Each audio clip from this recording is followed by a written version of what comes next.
Hello, good morning everyone. I hope you all are fine, beta. So today I am going to start the next part of the chapter 3, that is cell structure and function. कल की class में हमने basics किए थे, introduction किया था कि cell क्या होता है. Cell is the structural and functional unit of life. Cell की डिस्कवरी किसने की? रॉबर्ट हुक ने.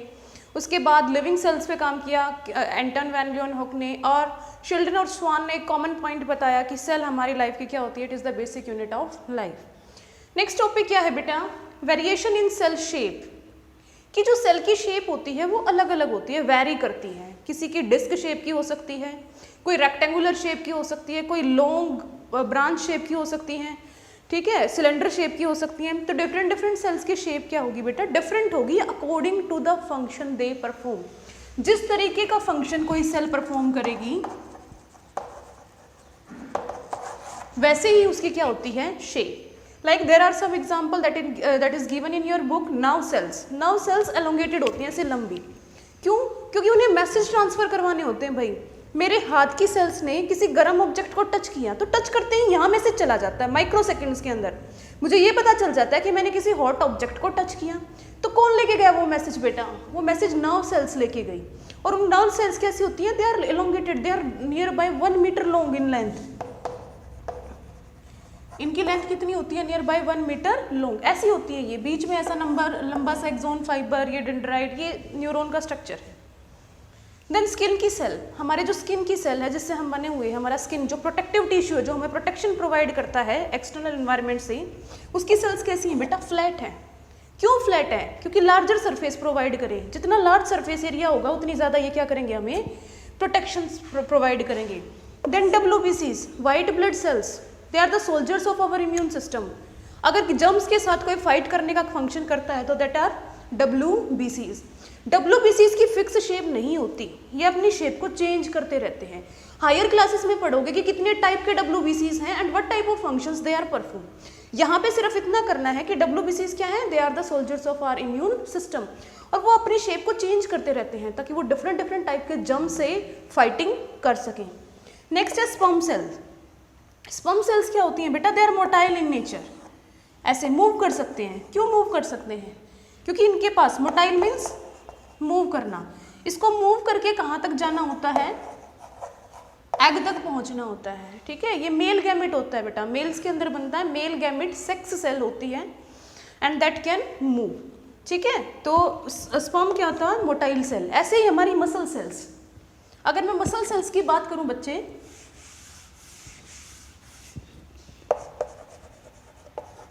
मसल सेल्स कैसी होती है बेटा? या तो वो ऐसे स्पिंडल शेप की होंगी, इसको क्या बोलते हैं? This is spindle shape. या क्या करते हैं वो? ऐसे सिलेंड्रिकल शेप की होती हैं. They are like this. ऐसे स्ट्रिप होती हैं लाइक दिस, लाइट और डार्क बैंड होते हैं. ठीक है, तो या तो वो सिलेंड्रिकल शेप की होंगी या स्पिंडल शेप की होंगी. क्यों? मसल सेल्स को क्या करना होता है? हमारी बॉडी के अंदर जो मूवमेंट होती है ना, that is because of muscles. हमारी मसल्स ऐसे करती हैं, कॉन्ट्रैक्ट और रिलैक्स, कॉन्ट्रैक्ट और रिलैक्स. मैं ये जो मूवमेंट करवा पा रही हूँ, किसकी वजह से मूवमेंट करवा पा रही हूँ बेटा? Because of muscles. मसल्स की वजह से ही हमेशा क्या होती है? मूवमेंट होती है. तो इसीलिए मसल शेप, सेल की शेप ऐसी है, या तो स्पिंडल शेप के होंगे या वो सिलेंड्रिकल शेप के होंगे. जब मसल्स कॉन्ट्रैक्ट करेगी तो ये साइज ऐसे कम हो जाएगा मसल का. रिलैक्स करेगी देन ये वापस से वहीं पे आ जाता है. तो हम इस चीज़ से क्या कंक्लूड करते हैं कि different cells have different shape according to the function they are performing. कि जैसा वो फंक्शन परफॉर्म कर रही हैं वैसे ही उनकी क्या होती हैं? शेप होती है. नेक्स्ट है बेटा वेरिएशन इन साइज. कि सेल के साइज में भी बहुत सारी वेरिएशंस होती हैं. वेरिएशंस इन द सेंस वही डिफरेंस होगा. सेल बहुत छोटी से लेके बहुत स्मॉलेस्ट से लेके बहुत बड़ी हो सकती हैं बेटा साइज में. लाइक जो बैक्टीरिया हैं, जितने भी इन्फेक्शंस होते हैं, आपको बैक्टीरियल इन्फेक्शन, किसी को टाइफाइड हो रखा है, किसी को TB हो रखा है, तो सब बैक्टीरिया की वजह से हो रहे हैं. तो ये बैक्टीरिया, जो बैक्टीरियम होता है बेटा, एक बैक्टीरियम वो इतना छोटा होता है ना साइज में, 0.1 to 0.5 माइक्रोमीटर. ठीक है, इट इज 0.1 to 0.5 माइक्रोमीटर. और 1 माइक्रोमीटर किसके इक्वल है? इट इज इक्वल टू बेटा 10⁻⁻6 मीटर. 10⁻⁻6. इट मीन्स 1/2, 4 और 6. इतनी नीचे जीरो लगा दो. 0.00001. इतना माइक्रोमीटर, इतना छोटा साइज होता है एक बैक्टीरियम का। देन लार्जेस्ट जो सेल है बेटा वो है ऑस्ट्रिच का जो एग, ऑस्ट्रिच जो एग देता है ना वो सबसे लार्जेस्ट सेल है, 170 मिलीमीटर का इसका मेजरमेंट है। Then nerve cell, longest cell है हमारी बॉडी के अंदर, हमारी बॉडी के अंदर नर्व सेल लॉन्गेस्ट सेल है, 1 मीटर की लेंथ होती है नियर बाय। ऐसे ही ओवम, ह्यूमन फीमेल्स के अंदर जो गैमेट बनता है, रिप्रोडक्शन वाले चैप्टर्स में आपको ये चीज़ और क्लियर हो जाएंगी बेटा। ह्यूमन फीमेल का गैमेट होता है ओवम, उसका साइज क्या होता है 120 टू 125 माइक्रोमीटर, जब वो फुल्ली डेवलप्ड होता है 120 टू 150 माइक्रोमीटर। और प्लांट्स हो गए लाइक जूट हैम्प, जिनके फाइबर से हम रस्सियाँ बनाते हैं, ठीक है, तो उनका फाइबर सेंटीमीटर्स में लॉन्ग होता है। वो फाइबर भी तो सेल ही है ना बेटा, fibre is also a cell, और वो सेंटीमीटर्स लॉन्ग होती हैं। ऐसे जिराफ की नर्व सेल, जिराफ की नेक की नर्व सेल सबसे लंबी है भाई, कितनी लंबी उसकी नेक होती है, और वहाँ से जो नर्व सेल मैसेज लेके जा रही हैं, ला रही हैं, उनकी लेंथ क्या है, बहुत ज़्यादा है। सो वेरिएशंस बहुत देखने को मिलता है बेटा। और कभी भी ये मत देखना कि सेल का साइज ऑर्गेनिज्म के साइज के साथ चेंज हो जाता है। ऐसा नहीं है कि जो एक एलिफेंट की, ठीक है, एक एलिफेंट की WBCs होंगी या एक रैट की WBCs होंगी, उनका साइज अलग हो जाएगा, नहीं, वो साइज क्या रहेगा, सेम रहेगा। मीन्स ऐसा नहीं है कि एलिफेंट है तो उसकी चीज़ें बहुत बड़ी बड़ी हो जाएंगी, सेल का साइज क्या रहेगा, सेम रहेगा। नेक्स्ट है बेटा प्रिपेयरिंग अ स्लाइड। अब एक स्लाइड क्या होता है, स्लाइड क्या होती है बेटा, एक ग्लास की, ऐसे ग्लास होता है लाइक इतना सा ही होती है, ऐसे ग्लास की स्लाइड होती है।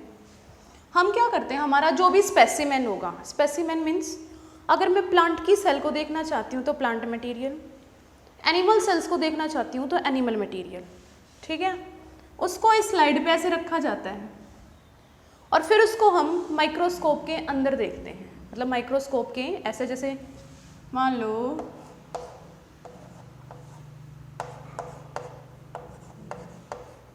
ठीक है, ये ऐसे माइक्रोस्कोप है और यहाँ पे मैं इस स्लाइड को ऐसे रख के और ऐसे लेंस के नीचे ऑब्जर्व कर रही हूँ, ठीक है।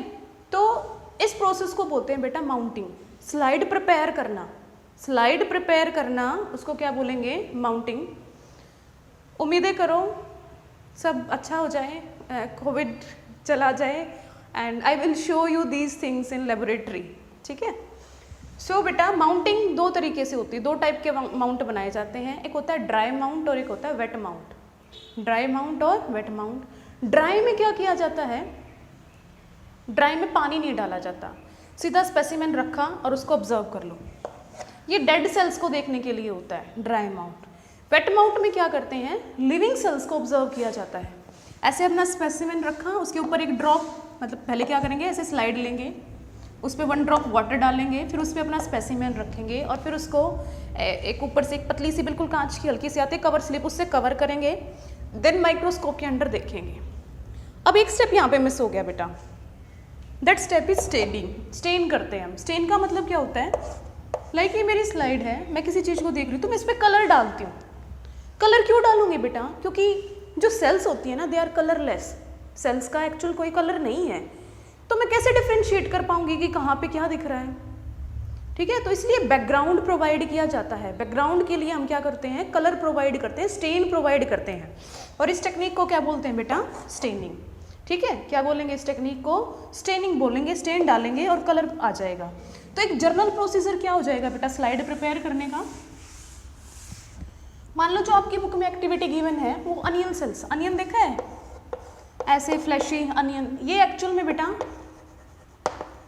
अनियन है ना, जो ये लीफ होता है और ये इसके नीचे ऐसे वाइट सा दिखता है ना तुम्हें, ये इसकी स्टेम होती है। तो क्या करो, अनियन को काट लो और उस पर ऐसे ना छिलका सा उतार सकते हो, पतली सी स्लाइस, थिन स्लाइस उतारो, उसको छोटा कट करो और उस स्लाइस को यहाँ पे 1 ड्रॉप ऑफ वाटर रखा, ठीक है, और उस स्लाइस को मैंने यहाँ पे रख दिया, थिन स्लाइस उतारी, ऐसे वाइट कलर का छिलका सा उतर जाता है ना, वो स्लाइस होती है।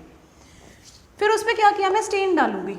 कौन सा स्टेन डालूं बेटा, मैं डालूंगी प्लांट के केसेस में, जर्नली प्लांट के केसेस में डाला जाता है बेटा सेफ्रानिन, सेफ्रानिन या क्रिस्टल वॉयलेट, ये स्टेन का नाम है बेटा, कैसा कलर प्रोवाइड करेगी? Crystal violet violet colour provide करती है, सेफ्रानिन सेफ्रॉन से आया केसर, रेडिश कलर प्रोवाइड करती है।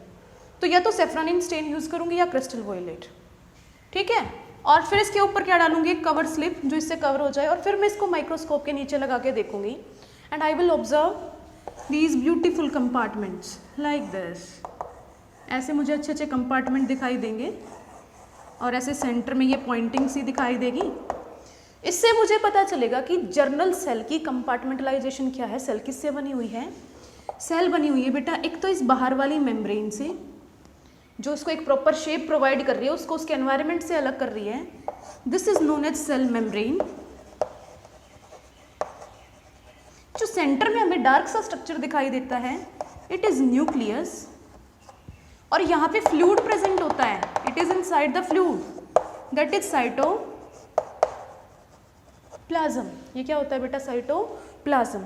तो इसकी हेल्प से हम स्ट्रक्चर पता लगा सकते हैं कि किसी सेल का शेप कैसा है, ठीक है। So this is the preparing a slide. हम स्लाइड कैसे प्रिपेयर करेंगे? In next class we will discuss the बेटा स्ट्रक्चर ऑफ सेल। सेल के अंदर क्या है, सेल मेम्ब्रेन का क्या फंक्शन है, न्यूक्लियस का क्या रोल है, बाकी सेल ऑर्गेनेल्स क्या करते हैं, plant cell, animal cell, prokaryotic, eukaryotic cells. So we will discuss in our next classes. I hope आपको ये चीज़ें क्लियर होंगी। Thank you, have a nice day.